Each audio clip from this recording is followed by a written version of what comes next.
2라운드 첫 경기에도 페퍼의 기세는 여전했습니다. 13일 광주 페퍼스타디움에서 열린 흥국생명과의 홈 경기에서 페퍼저축은행은 세트스코어 3대1로 승리를 거두며 2라운드 첫 경기를 승리로 장식했습니다. 경기 스코어는 25대22, 23대25, 28대26, 그리고 25대23이었습니다. 시즌 5승 2패를 기록한 페퍼저축은행은 승점 13점으로 현대건설을 제치고 리그 2위로 재도약했습니다. 선두 한국도로공사와는 3점 차입니다. 반면 흥국생명은 연승에 실패하며 2승 5패 승점 7점으로 6위에 머물렀습니다. 이날 경기에서 페퍼저축은행의 외국인 에이스 조이는 33득점을 폭발시켰고 아시아쿼터 시마무라도 블로킹 5개를 비롯해 25득점을 터뜨렸습니다. 시마무라는 이동 공격도 5개나 성공시키며 공격 성공률 68.97%로 70%에 육박하는 완벽한 경기력을 선보였습니다. 범실은 단 1개도 없었습니다. 흥국생명에서는 레베카가 27득점, 김다은이 15득점, 피치가 13득점을 올리며 분전했습니다. 페퍼저축은행이 팀 범실 25개를 기록해 흥국생명의 14개보다 11개나 많았지만 조이와 시마무라의 쌍포 공격력으로 승리를 가져갔습니다. 팀 공격 성공률에서 페퍼저축은행이 44.65%, 흥국생명이 36.07%로 큰 차이를 보였습니다. 경기 내용을 살펴보겠습니다.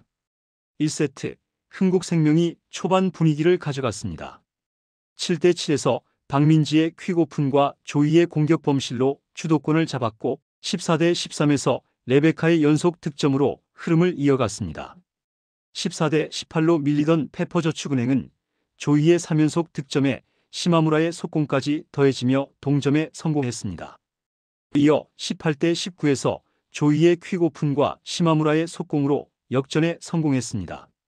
흥국생명은 20대20에서 교체 투입된 이나연과 문지윤이 범실을 범하며 아쉬움을 남겼고 페퍼저축은행은 이한비의 마지막 득점으로 1세트를 25대22로 가져갔습니다.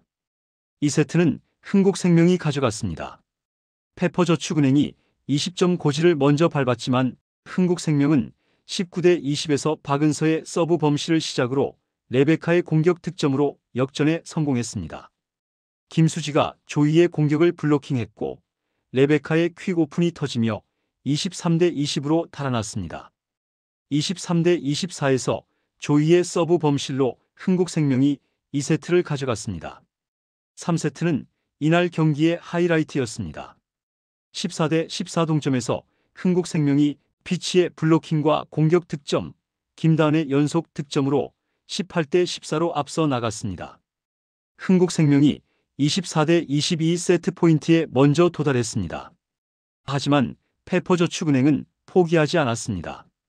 시마무라의 서브에서 박은서의 블로킹, 후위 공격 득점으로 듀스를 만들었습니다. 박은서의 블로킹으로 역전에 성공했고 3번의 듀스가 이어진 가운데 26대26에서 조이의 퀵오픈과 김다은의 공격 범실로 페퍼저축은행이 3세트를 28대26으로 세트를 가져갔습니다. 흥국생명 입장에서는 24대22 세트 포인트를 먼저 따고도 듀스 공방 끝에 세트를 잃어 아쉬움이 더욱 컸습니다. 4세트도 치열한 혈투가 이어졌습니다. 흥국생명이 18대19에서 레베카의 퀵오픈과 피치의 공격 득점으로 20점 고지를 먼저 밟았습니다.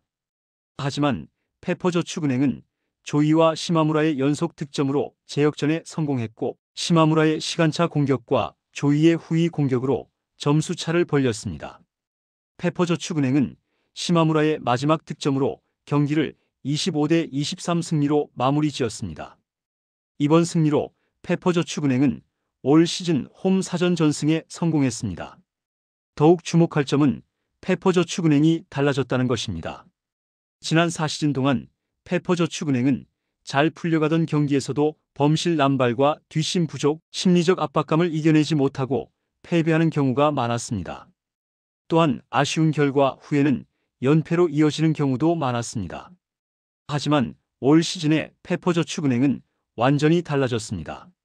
3세트 24대 22로 뒤지던 상황에서 포기하지 않고 극적인 역전에 성공한 것은 과거에는 보기 힘든 모습이었습니다. 오늘 경기로 1라운드의 선전이 단순한 우연이 아니었음을 증명했습니다. 페퍼저축은행의 변화 중 특히 눈에 띄는 부분은 세터 운영입니다. 상황에 따라 박사랑과 박수빈을 적절히 기용하여 경기력을 유지하는 모습이 인상적입니다. 백업 세터 박수빈은 올 시즌 박사랑이 흔들릴 때 투입되어 경기를 안정적으로 이끌어가는 경우가 많았습니다. 이는 팀 운영상 대단히 긍정적인 요소입니다. 세터 한 명에게만 의존하지 않고 두 세터를 상황에 맞게 활용할 수 있다는 것은 장기 시즌을 치르는 데 큰 강점이 됩니다.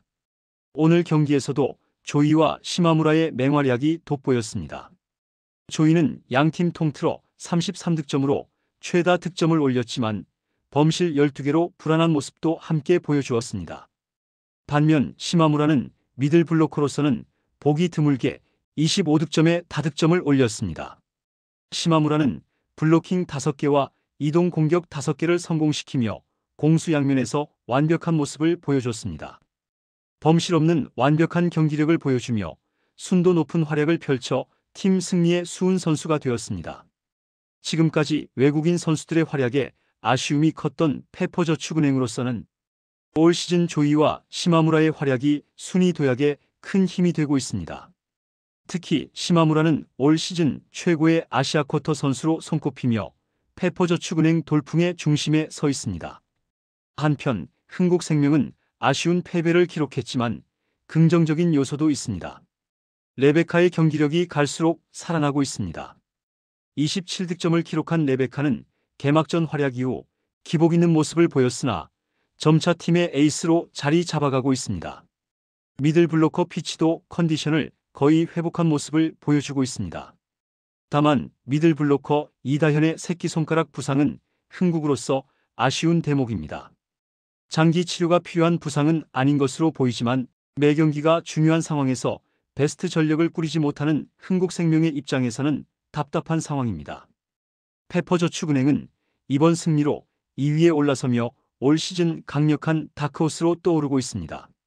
약점이었던 멘탈과 뒷심 부족을 극복하고 조이와 시마무라의 쌍포 시스템이 제대로 작동하며 세터 운영에 묘까지 갖춘 페퍼저축은행의 약진이 어디까지 이어질지 주목됩니다. 여러분은 오늘 두 팀의 경기를 어떻게 보셨나요? 댓글로 여러분의 생각을 들려주세요. 영상이 좋았다면 구독과 좋아요 부탁드립니다. 다음 이야기도 꼭 랭픽스와 함께 해주세요.